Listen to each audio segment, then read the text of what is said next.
Hey everyone, it's Spopes. I am back in my own neighborhood today. There's some crazy background noise going on. It's a pretty nice day, so everyone's out getting last minute stuff done for the fall. First of all, I want to say thank you for the outpouring of support, both on this channel and my other channel, as I've been sharing some of the struggles I've been going through recently. If you guys have not followed my other channel, you have any interest in gaming, I recommend that you do. So today I'm going to talk about, just in general, lying and what it does to a person. It's incredibly common. So I don't know how common it is in other contexts, but this is just kind of general, like don't quote me exactly. But from my memory, something like 70% of married men lie to their wives about using porn, and or 70% use porn and 70% of those lie about it. And I think there are other things people lie about, right? So I'd say that probably half the people alive today, in Western countries, lie. They live a lie. I think I'll start by talking about my personal experience with lying. So the first time I remember lying, I was, I believe, 7 or maybe 8 years old.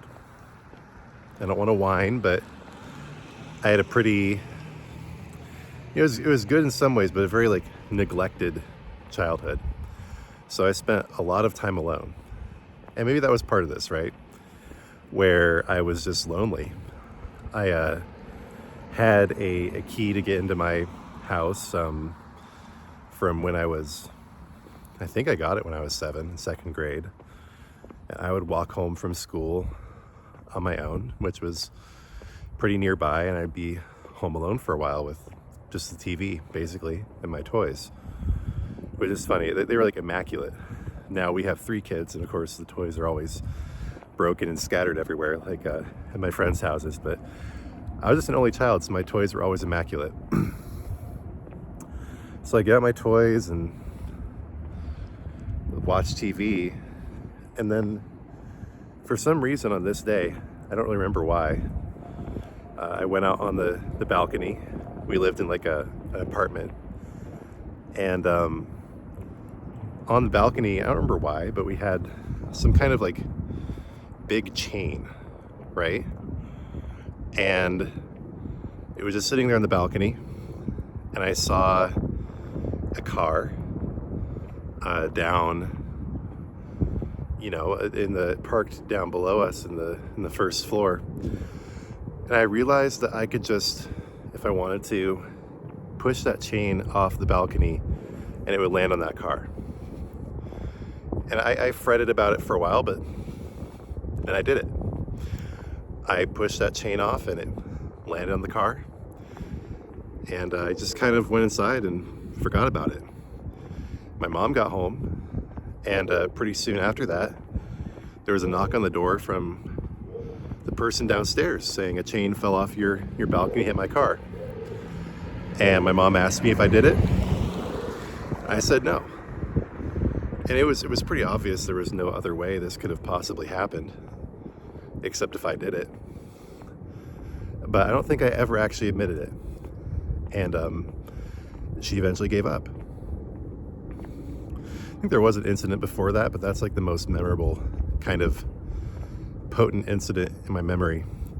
And that started a whole train of behaviors that has continued well into my adult life, where if I felt like I could get away with it and I wanted to do it and nobody was going to stop me, I would just do it.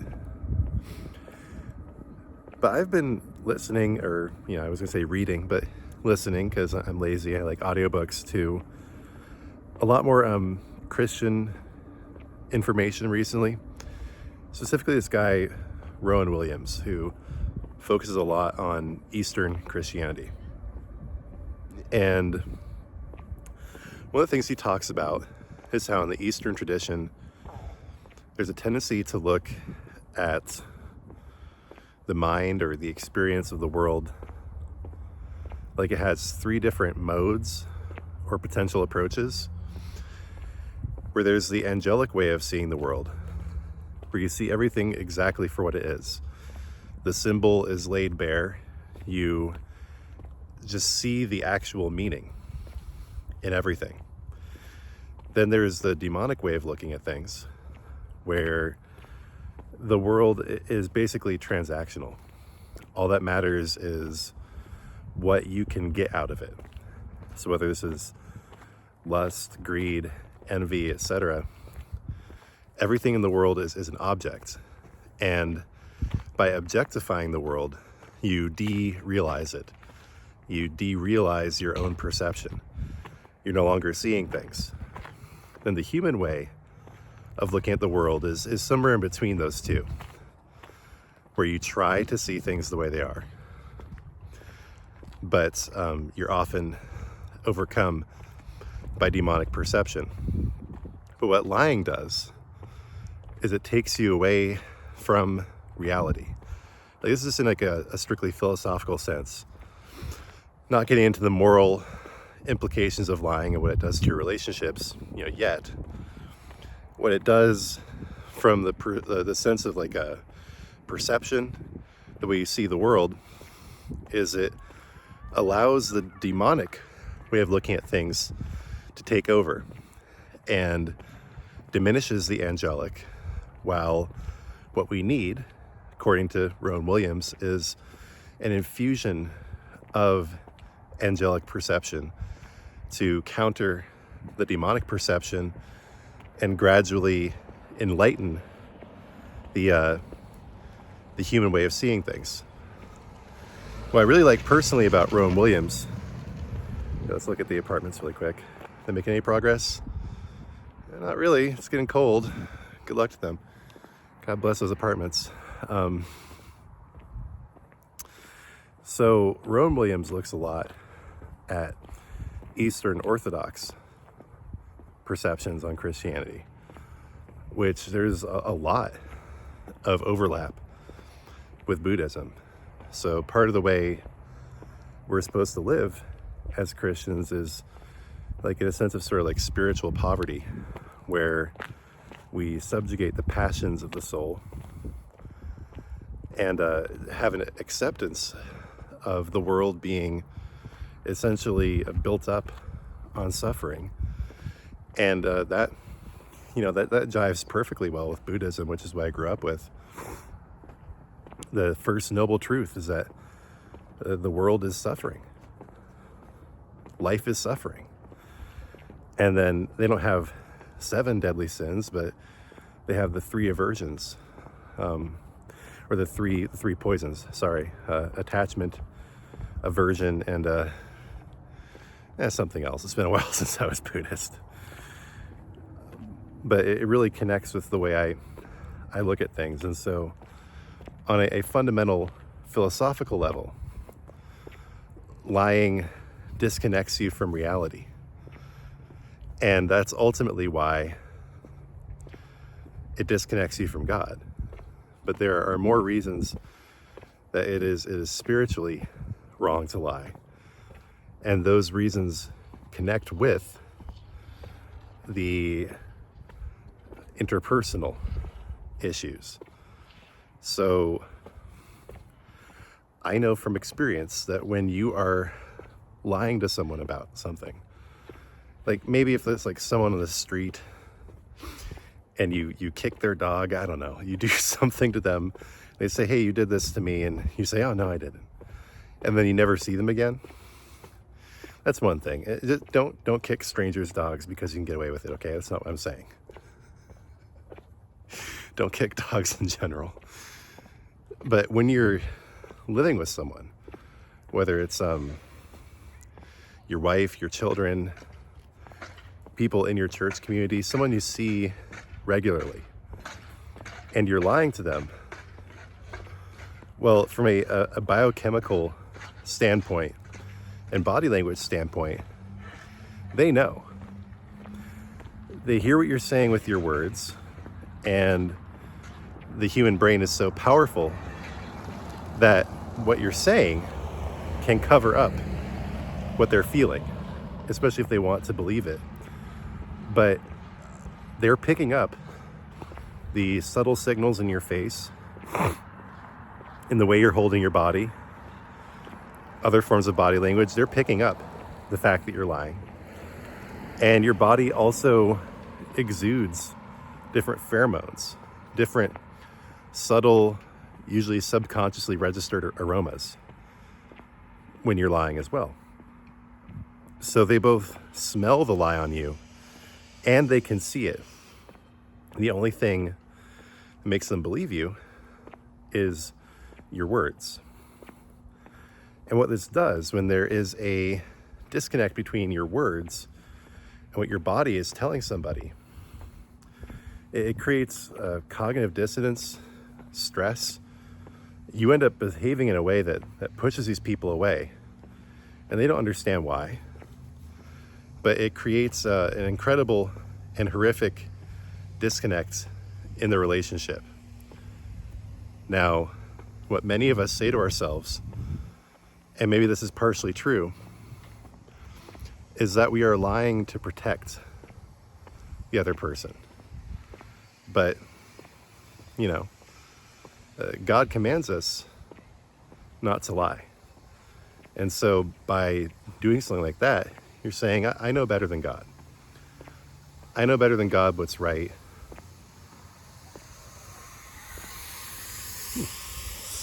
Going on over here. Cool. Dude doing some duty things. All right. So we need to live in the light of the truth, whether or not we think it's right. And God can only come in and start to provide healing once we do that. And you know that you're lying to yourself too. And this creates psychological stress.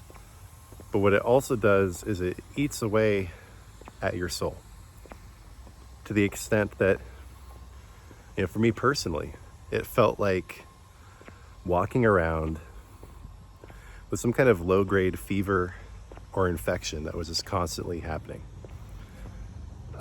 Looking back at the time before I confessed, it really felt like I was like an insane person. Like, it just felt like I wasn't myself. And, whether it's one thing or another, I have been lying basically since I was a small child. And I don't know why. I don't blame anyone, but I struggle with envy for people who didn't. And if this is something that you're struggling with, that there may be severe consequences for telling the truth. But the consequences in this life are way worse if you continue to lie. And then if you are Christian, you believe that there are no secrets hid from God and that everything will be revealed in the next life. I'm not really sure about how I view the afterlife, but my general perception is that purgatory is real, and you're going to spend a lot more time in it if you hide or obscure the truth. So from a spiritual perspective, it's important to not lie. From an intersocial perspective, it's incredibly important. And if you are lying about something, and something important, the only chance for healing comes when you stop. And God wants you to be your true self, the self He made you to be. The only way you get there is by telling the truth, accepting the consequences, then working from there to heal and better yourself. So I'll end with a prayer. Lord, be with anyone who struggles with telling the truth. Give them the courage and the strength to confess, for it is only in confession that we can heal. And just bless everyone affected by our lies. Give them the strength to continue, and may everyone walk in the light of the truth and more fully love you and each other. Lord, in your mercy, hear our prayer. So as always, thank you everybody for watching. If you haven't yet, please do subscribe, like the video. Can't hype it yet, but I'll get to 500 subs eventually. Share the video with others. Just know I appreciate you. And down the corner, you'll find another video. I'm just gonna continue going on a walk on this this beautiful day. I love where I live. Look at that. What a wonderful day. So blessed to be alive. All right, buddy. See you later. God bless you.